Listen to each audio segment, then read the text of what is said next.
ಅದರಿಂದ ನಾನಿವನು ಕಲಿಯಲಾರೆ, ಅದರಿಂದ ನಾನಿವನಿಗ ಇಳಿಯಲಾರೆ. ಶಪಥ ಪೂರ್ಣವಾಗುವ ತನಕ ಮನುಷ್ಯವರು ವಾರ.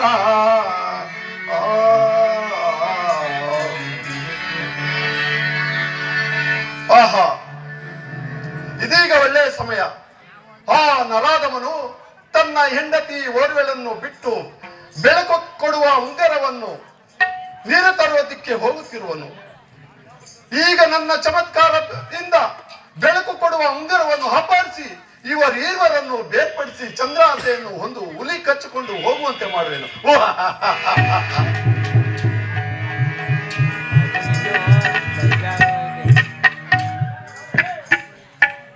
ಪುಣ್ಯ ವಿಷಯದಿಂದ ಅಲ್ಲಿ ಸರೋವರವು ಕಾಣುತ್ತಿರುವುದು. ಅಲ್ಲಿಗೆ ಹೋಗಿ ನನ್ನ ವಜ್ರದ ಉಂಗುರದ ಬೆಳಕಿನಿಂದ ಅಲ್ಲಿಗೆ ಹೋಗಿ ನನ್ನ ದೇಹವನ್ನು ತೀರಿಸಿಕೊಂಡು ನನ್ನ ಪ್ರೇತಮಯಾದ ಚಂದ್ರಹಾಸಿಗೆ ನೀರನ್ನು ತೆಗೆದುಕೊಂಡು ಬರುವೆನು. ಈ ಉಂಗುರವನ್ನು ಈ ಬಂಡೆಯ ಮೇಲೆ ಇಡುವೆ. ಹರಿಹರಿ, ಉಂಗುರವೂ ಮಾಯವಾಯಿತಲ್ಲ, ಮುಂದೇನು ಗತಿ? ದೈವವೇ ಕರುಣಿಸು, ದೇವ ಕರುಣಿಸು. ಆಹಾ, ನನ್ನ ಪ್ರೇತಮ ಇರುವ ಚಂದ್ರಾಸೆ ಇರುವ ಸ್ಥಳಕ್ಕೆ ನಾನು ಹೇಗೆ ಹೋಗಲಿ? ಏನೂ ಕಾಣುವಂತಿಲ್ಲವಲ್ಲ.